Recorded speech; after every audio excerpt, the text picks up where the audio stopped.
I'm here with David Allen, the master of productivity, the creator of the absolutely life-changing Getting Things Done system.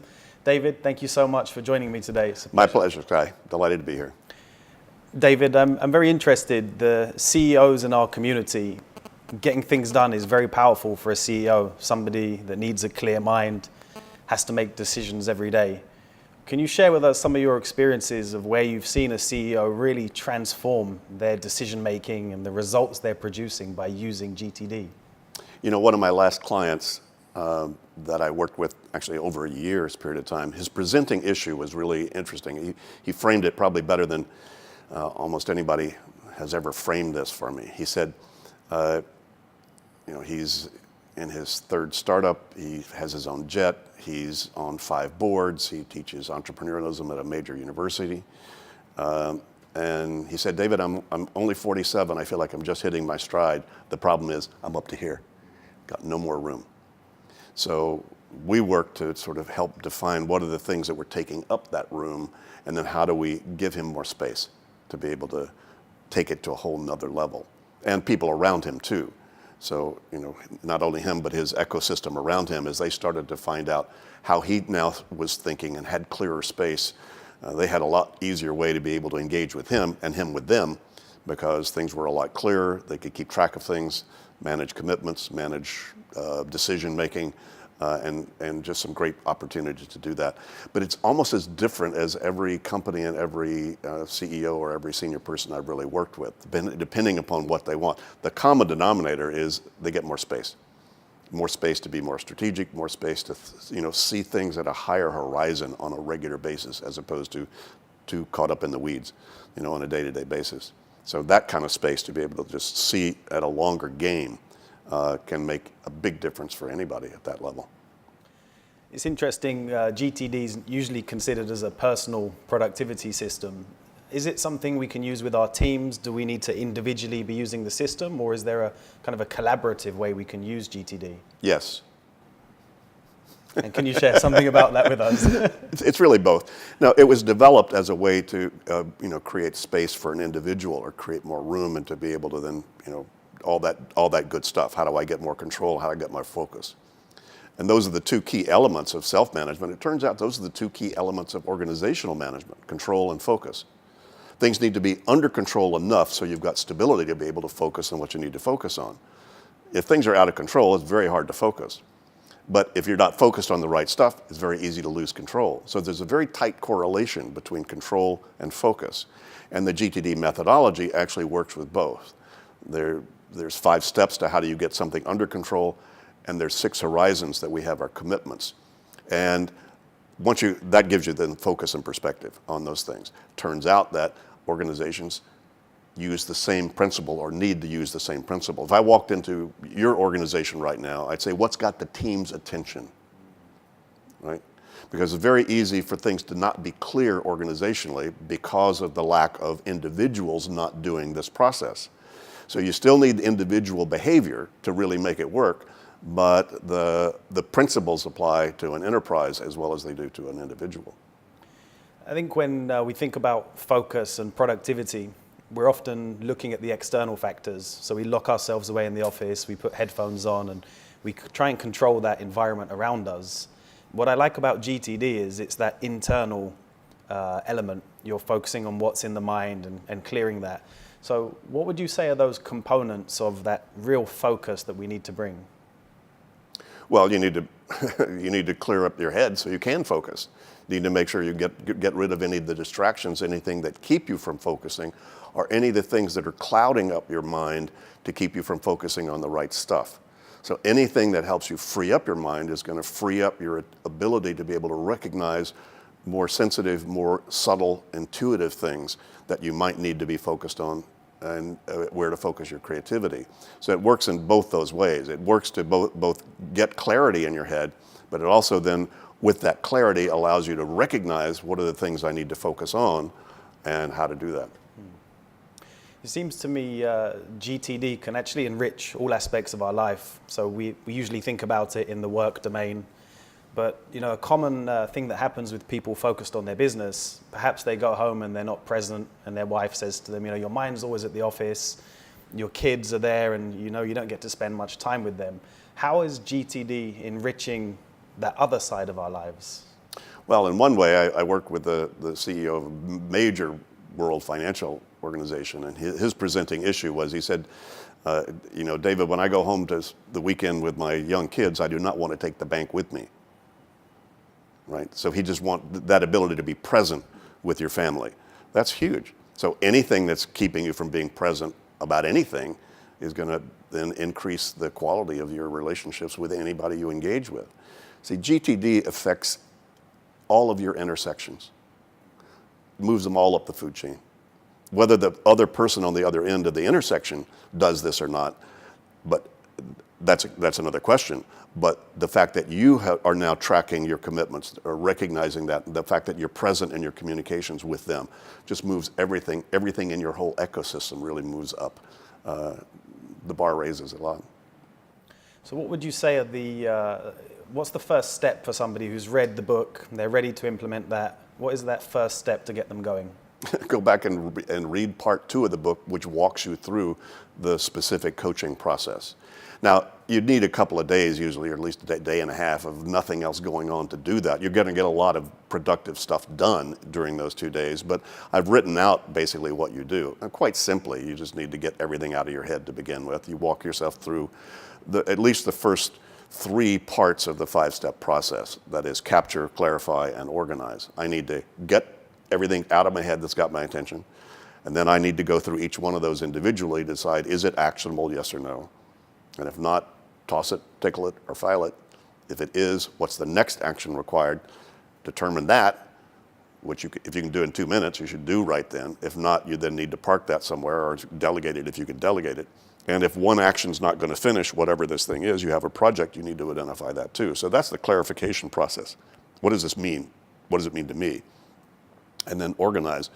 If you can't finish it in that moment, you need to keep track of it, and not in your head. Your head's a crappy office. So the whole idea here is to externalize all of those commitments at those multiple levels into some sort of trusted system, so that when you go out for errands, you see all the errands you need to run. You may not run them all, but at least you're not missing any that you don't want to miss. And the next time you talk to your life partner, you'll see a list of everything to talk to him or her about.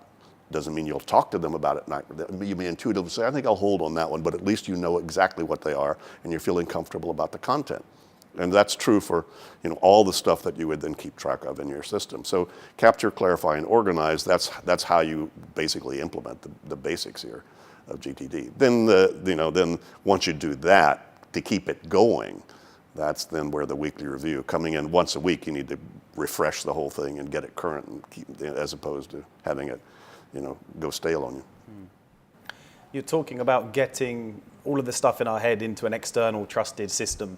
And earlier when we were talking, you shared you had your notebook and you capture in the notebook. Can you share with us what your GTD system looks like? Well, in a way, it's pretty simple. I use just a plain list manager. We still use Lotus Notes, or now IBM Notes. So I just use the task function inside of Notes. It has all my lists. Has my project list, has my list of stuff to do at the computer, has my errands list, has lists of stuff to talk to my wife about. So all that's just kept in a list manager. It's just in a digital form. I use Evernote as a way to capture a lot of digital just reference information. Have a paper-based reference system as well. Have my own physical in basket and in tray that I use more than anybody, because I need a place to throw all these notes and all the stuff I collect. So pretty simple, as anybody's system actually can be pretty simple. You just need a good list manager, and you need to be able to just have it all coordinated so you're not double entering something somewhere. And when you're traveling, you're able to take that system along with you? Mm-hmm. Yeah. Well, the technology's kind of set up so that I can see my list on my iPhone, I can see it on my iPad, and so it's also on my laptop. But I usually don't need to look at much of any of that, because I don't do work on that small screen. Now that's because I'm 72. I guess if I were 12, I could do all that, but no thanks. I'd much rather work on a screen, because many times when I'm working, I need to be able to go surf a website real quick. I need to go look at something real quick. So I like to work in a larger real estate when I actually do work. having a list of errands on my phone is fine. You know, that's nice. So, but again, that's just technology stuff. The principle has been the same. When I first started doing this work 35 years ago, there weren't even paper planners. We were just using file folders with pieces of paper in those folders to do all of this. But the methodology is exactly the same. I think a nice aspect of GTD is it's kind of lived on as technology has evolved, and that's the simplicity and the beauty of that system. What have you seen in terms of people using GTD with technology, and maybe that creates some complications? Is it simplifying GTD, or is it actually making it more complex for people? Yes. Both. The bad news about the digital world is it's so cool that it can become a black hole of stuff you've thrown in there. And especially if you're trying to use, like my capture tool is low tech, right? Because this thing needs no batteries, no Wi-Fi, nothing, right? I don't need to click anything to turn it on, right? So that's, capture is pretty much for me low tech. And so the technology, if people are trying to record stuff on their iPhones or trying to capture stuff into their computer, the problem is out of sight, out of conscious mind. And you got to have a lot of discipline to make sure you go in and clean that up, and you don't have a bunch of garbage, you know, and stuff lying fallow in your digital world. Very easy for that to be very, you know, so complex. In a way, because the digital world is so powerful and in a way so simple, it's very easy to overcomplicate it. Very easy to make it much more than you need. That's why once you get GTD, you can use any of this technology. You can use it really well. If you don't have it, you know, everybody wants the new. Wow, you know, where's the new app? Because I never made this app work, so the new app is going to do it for me. Exactly. Yeah, good luck. You know, it won't work. Actually, a lot of people are going back to paper, especially if you have attention, you know, challenges. ADD, ADHD people, oftentimes there are too many clicks. It's too frustrating to try to go into the digital world, whereas paper is right in front of you. So again, there's no better system than another. There's just whichever one you will use.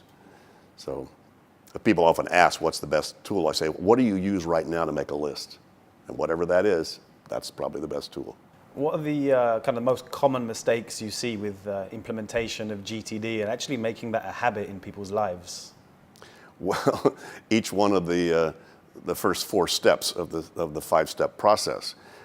First of all, a lot of people don't capture everything, so they don't trust any system. They don't trust their head, they don't trust their list. You know, I'm of 2 minds there. One mind says, hey, just do a little bit of this, it'll help a little bit. Another one is, if you're not willing to do this totally, don't bother. It's too much work. Right. Right? So you're not going to trust any system anyway, right? So that's the first thing, is people won't capture everything. The second place people fall off is they don't determine next actions, real specific next actions about stuff. Their lists become mom and bank and budget or whatever, and they keep looking at those, and they create more pressure than they relieve, because they're just reminding you of stuff you haven't decided exactly what to do about it yet, and they're making you feel more overwhelmed. So people oftentimes just will write stuff down, but they won't go through the clarification process of it. And then the third step is, even if they decided, okay, that's a phone call, but they don't write it in some place they trust they'll see when they have a phone in time, falls off the game. And the fourth one is, they may set all this up and get all inspired on a weekend and not do any kind of weekly reviews. The stuff gets out of date. They don't trust the system, so then they give it up and they fall off the wagon very fast. Good news is you can get back on this wagon very fast. Just start capturing, clarifying, organizing again. You know, so it's not hard. It's just, but building that habit. Come on, it takes 2 years to learn the banjo, 2 years to learn to cook spaghetti. I don't know how long to learn how to be a good parent. You know, I don't know how long to learn Dutch when I'm trying to do. Give me a lifetime, maybe. You know. But anyway, it takes a couple of years to build even these simple little habits so that they're automatic. You can implement them immediately. It wouldn't take you but 10 seconds to write something down, decide the next action on it, mark it on a list. Right. That's it. Right. But to make that something you couldn't stand not doing that, that's a habit. So if I told you, hey, Sky, I'm going to get back to you about that, you're going to see me pull this out right now and write it down, even though they're recording this. I've been talking, I've had 1,000 people in a room, I've stopped midstream because I saw something on a slide I needed to change, and I just need to make a note about it. So I didn't rip them off by having my brain have something start to spin around in there, distract me. When we were talking earlier, you shared something which was actually quite nice. You were talking about the weekly review, and this being a common thing, and you just touched on it there. People aren't doing the weekly review. And you were sharing that at one point in your life, you were doing the review 3 times a day because there was so much input coming in that was being captured. Just share some of that story with us. Yeah, well, there was a time when, oh golly, I can't remember everything that was going on, but I just had some major projects that were going on in 14 different directions. They were coming at me, and coming at and changing very fast, and new input was happening very fast.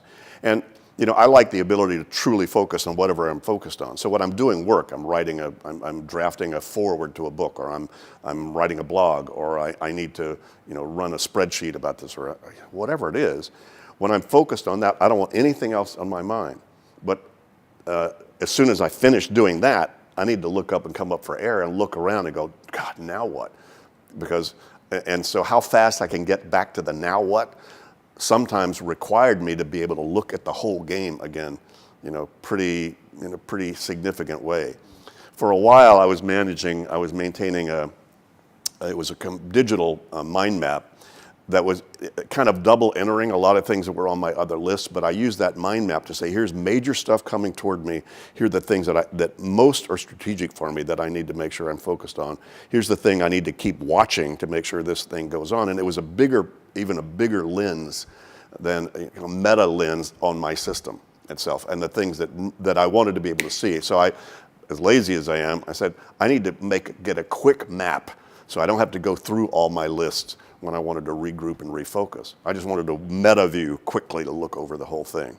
That's really what I meant by kind of some 2 or 3 times a day for a while. I was having to use that tool. Haven't needed to use that for a while because now, you know, I'm able to kind of step back and have a bit more of a not as fast changing professional, you know, context. I think another thing from the conversation earlier that I captured in my mind was the point of sometimes you just want to have a day off and actually be present, say with family or some leisure activity, and GTD is designed that you can do that and actually come back to it. Yeah, well, that's the whole, frankly, you need to be present wherever you are. And sometimes that looks like spending time with your family, sometimes it looks like taking a nap, sometimes it looks like, you know, running a 4-minute mile, sometimes it looks like whatever. So it's just being able to be quiet or be present with whatever you're doing is going to allow you to experience that. And that doesn't mean you'll only want to be doing one kind of thing all the time. I think it's important for us to shift perspectives. So many times, you know, if you have to have a vacation, you're probably not as relaxed as you ought to be, you know, in your work. If you want to take a vacation to give you a new perspective on things, that's a great reason to unhook and get to another context. David, thank you so much for talking to us. Really enjoyed the conversation today. It's been fun, Sky. Thank you so much. Indeed.